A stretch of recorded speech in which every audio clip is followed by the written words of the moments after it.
The only people who don't want to disclose the truth are people with something to hide. Within the first hour, I was being contacted by listeners who have, professional experience in graphics, and they were telling me this is a fraud. I've already dissected it, and my email box was filling up with messages from people saying that this is so easy to pick apart. This is a fraudulent document. Let me ask you, Mike, if as a law enforcement officer, if let's say Maricopa County Sheriff's Office had a position open for a senior investigator for to go after the drug cartels in Maricopa County, and so this is a very sensitive position, and is going to require that the person who is hired passes all the smell tests, everything. It's going to have to be squeaky clean because of the sensitivity of this job. And I come in there, Mike, and I apply for that job, and I give you my resume, and I give you all my stuff, and you ask for my birth certificate, and I said, well, I don't have an actual copy, but I do have an image of it on my website. Okay, would you buy that line? No, and actually, the little scenario that you just laid out here is something I presented. The scenario that you just laid out here is along the same lines as what I presented to the Deputy Attorney General, Joe Nagamini, in Hawaii when I was at the Department of Health the first time. I proposed this to her. I told her that I have a problem. I have a missing step. I have, by all indication and by account, the Department of Health claims that they took two photocopies of Mr. Obama's purported long-term birth certificate, put them in an envelope, and handed them to an attorney. I said, there's no mention of anybody ever making an electronic file. I said, if I had to hand you, as an attorney general, my driver's license, for whatever reason, it had to be displayed to the public, and I handed it to you, and you took it and you scanned it in to display to the public via the web. But instead of just taking it, scanning it in, and putting it out there for the world to see, you decide to move some information around. You decide to cut and paste some information. I go, now when you display my driver's license, is that really my driver's license that you're displaying? Now, the answer to that should have been no. But her answer to me was, but you still have a driver's license. And that sent alarm bells off in my head, because an attorney general and a sheriff's department sending representation there are two law enforcement agencies speaking to each other. That was a defense attorney's answer. She ducked the question, and she tried to give me a solution to the problem as if it doesn't matter because he still got one. Barack Obama could not get a security clearance to be a janitor in a federal government warehouse. Let me tell you how disheartening to find this information out. Early on in this investigation, we contacted the Employment Services Bureau for the federal government, and they explained to us that there is no vetting of any presidential candidate done by any official arm of the federal government, FBI, NSA, CIA. Nobody vets this individual. Nobody vets the individual when he becomes the nominee. Nobody vets the individual when he takes his oath. And nobody vets the individual after he becomes president of the United States. So we just let this guy walk in, whoever he is. He just walks into the White House, and we give him access to all of the national security secrets. That apparently is what it looks like. And I was told by the federal government that the vetting process is done by the loyal opposition, the Constitution, and the news media. Well, we all know where the news media stands on Barack Obama. We know what they're trying to do to confuse and conflate people on the Constitution.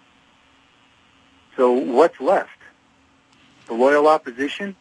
Well, I can tell you that the loyal opposition, as far as our elected officials, haven't done their job. We know the news media hasn't done their job. I had one congressman off the air. I asked him, I told the congressman about all of the interviews I had conducted over the years and the information we had about questions about Mr. Obama's past and his identity. And I offered to send it all to the congressman. And he said, sure, I'll take a look at it. I'll listen to it.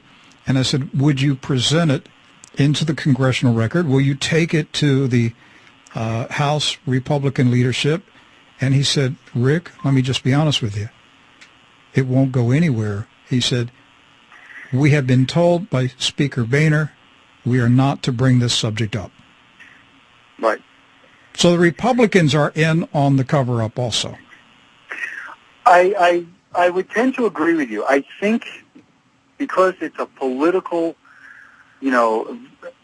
election year, in a political election cycle, and I'm not making excuses for them because I think the truth prevails and nothing else matters, but I think how they're looking at this is they didn't want to say or come to a conclusion where this individual couldn't run again because they think that they can beat him. And I'm not so sure that that's the case, but they think that they can take him out at the election ballot. As a matter of fact, I know because they told me that. I think the other thing they don't want is they didn't want to face a Hillary Clinton ticket because that would be a much harder fight for them. So we'll take the chance that the guy is an imposter, and he could do great harm to the constitutional republic, and we'll let that happen because politically, we would rather run against him than Hillary Clinton. And as disgusting as that sounds, I think that's the truth, and I think that they're looking at it. I have had some congressmen tell me that after the election, they want to bring this matter up. But I also think that's a way of them telling me if the outcome doesn't come the way we want to, then we're going to use this. I think that's a day late and a dollar short. Absolutely. Because, once you get somebody seated somewhere, it's a little hard to pick them up and move them. That's right. Detective Zola, beyond the questionable birth certificate or the image, the digital image, what other things did your committee look at? Oh, we looked at his selective service card, which we also believe to be fraudulent. We did take a little look at his Social Security number, and that has its own problems. That was issued out of Connecticut at a time that we know for certain Mr. Obama was a teenager going to high school in Hawaii, playing on the basketball team, and didn't have the financial means to get himself from Hawaii to Connecticut to go get a Social Security number. We have no evidence that he ever had any dealings in Connecticut where he would have gotten a Social Security number over there. So we have some issues over there. We have issues with the lineage. We know that we have in our possession INS reports that question the legitimacy of this purported pregnancy and marriage, and that it was nothing more than a scam to extend the visa. We know that Harvard University, when Mr. Obama Sr. was attending there, that they wrote to INS and asked them not to extend his visa because they caught him on high school grounds trying to solicit young girls. They had no need to keep this man in this country or in their institution. We're not sure at this point if this is or is not the father. I can tell you something. DNA will solve this. Whether you can get it now or get it a decade from now, I don't know. But DNA would solve this. And that's where, we're focused. We're moving towards different areas of this investigation. The sheriff has not closed this file. It's something that is ongoing. I'm working on it as we speak. And, we'll just, hope to God something good comes out of this.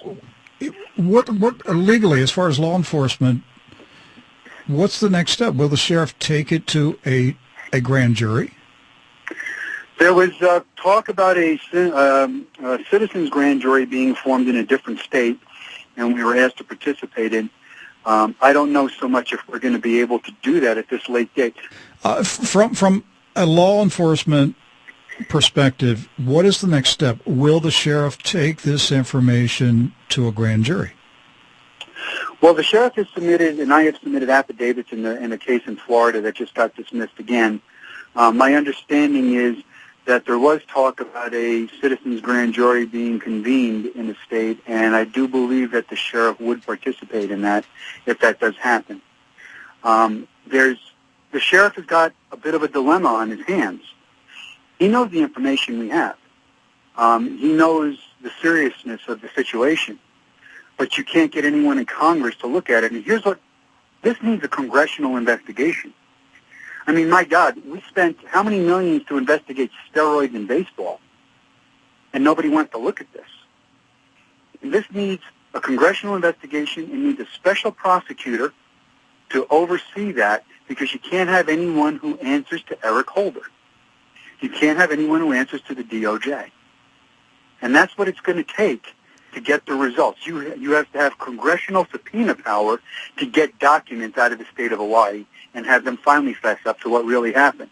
Because the truth of this matter resides in the state of Hawaii. Is there any possibility that the sheriff could issue an arrest warrant for Barack Obama? No. And I know that's disheartening to your listeners, but the answer to that is no, is what I described to you as plausible deniability.